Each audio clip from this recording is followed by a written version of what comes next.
Hello friends, Rohit Sharma பார்த்தீங்கன்னா ஹர்திக் பாண்டியா தலைமையில் வந்து என்னால் ஆட முடியாது அப்படிங்கிற மாதிரி ஒரு மனநிலையில் ஒரு முடிவில் தான் அவர் வந்து இருக்கதான் வந்து சொல்லப்படுது.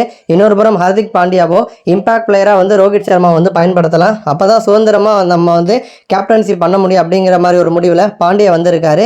அந்த வகையில் பார்த்தீங்கன்னா ஹர்திக் பாண்டியா இப்போ வந்து டீம் கேம்பில் வந்து இணைஞ்சிட்டாரு. ஒரு பூஜையோட பார்த்தீங்கன்னா அவருடைய என்ட்ரியை வந்து அவர் வந்து கொடுத்துருக்காரு.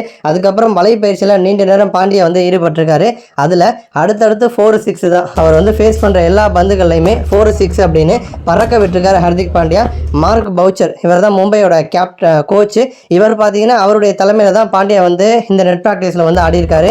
ஆல்ரெடி அவருக்கும் நெக்ராவுக்கும் இடையே வந்து செம்ம நெருக்கம் குஜராத்தில், அதனால தான் ஈஸியாக வந்து கப்பு வாங்க முடிஞ்சுது. இப்போ அதே மாதிரி பவுச்சர் கூட வந்து ரொம்ப நெருக்கமாக இருக்கணும் அப்படிங்கிற மாதிரி வந்து பாண்டியா வந்து தொடர்ந்து வந்து சில விஷயங்களை செஞ்சிட்ருக்காரு. அந்த வகையில் வலைப்பயிற்சியில் நல்லா டச்சில் இருக்கார் பாண்டியா அப்படிங்கிறத ப்ரூவ் பண்ணுற மாதிரி தான் நிறைய ஷாட்ஸ் வந்து பாண்டியா வந்து ஆடிருக்காரு. கண்டினியூஸாக வந்து ஒரு 3 மணி நேரம் வலைப்பயிற்சி வந்து பண்ணியிருக்காரு.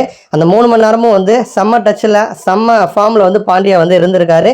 பாண்டியா இதே மாதிரி டச்சில் இருந்து தொடர்ந்து மேட்சஸில் ஆடினார் அப்படின்னா கண்டிப்பாக மும்பைக்கு அது வந்து செம்ம சப்போர்ட்டாக வந்து இருக்கும். நன்றி.